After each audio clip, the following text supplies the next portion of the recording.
राधे राधे, जय श्री कृष्णा। आज एकादशी है। कामिका एकादशी अपने आप में एक महत्वपूर्ण दिन होता है। आइए इसकी कथा सुनते हैं।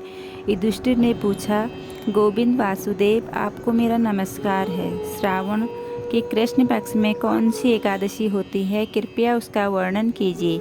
भगवान श्री कृष्ण बोले, राजन सुनो, मैं तुम्हें एक पापनाशक उपाख्यान सुनाता हूँ, जिसे पूर्व काल में ब्रह्मा जी ने नारद जी के पूछने पर कहा था।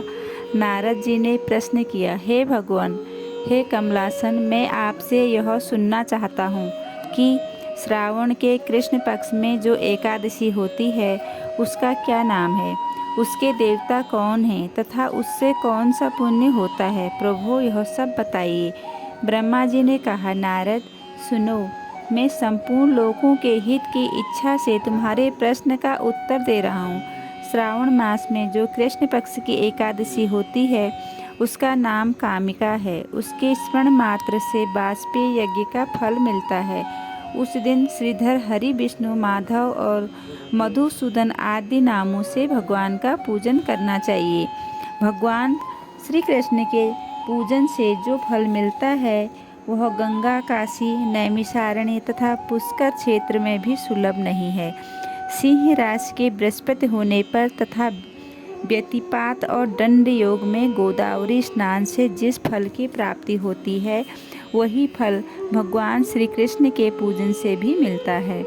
जो समुद्र और वन सहित समूची पृथ्वी का दान करता है तथा जो कामिका एकादशी का व्रत करता है वे दोनों समान फल के भागी माने गए हैं।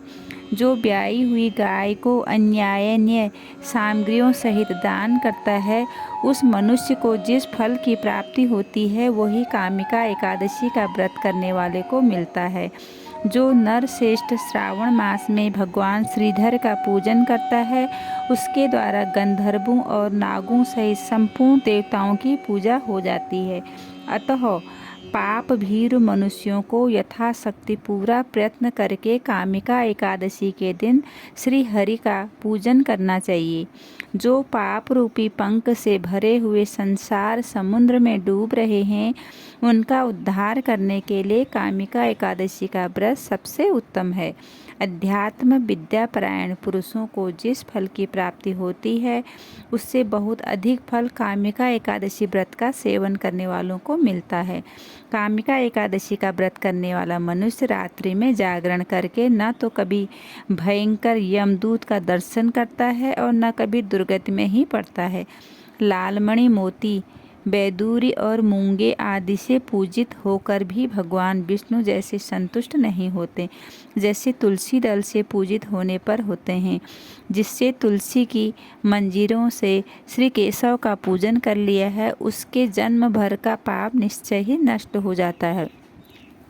जो दर्शन करने पर सारे पाप समुदाय का नाश कर देती है, स्पर्श करने पर शरीर को पवित्र बनाती है, प्रणाम करने पर लोगों का निवारण करती है, जल से सींचने पर यमराज को भी भय पहुंचाती है, आरोपित करने पर भगवान श्री कृष्ण के समीप ले जाती है और भगवान के चरणों में चढ़ाने पर मोक्ष रूपी फल प्रदान करती है, उस तुलसी देवी को नमस्कार है।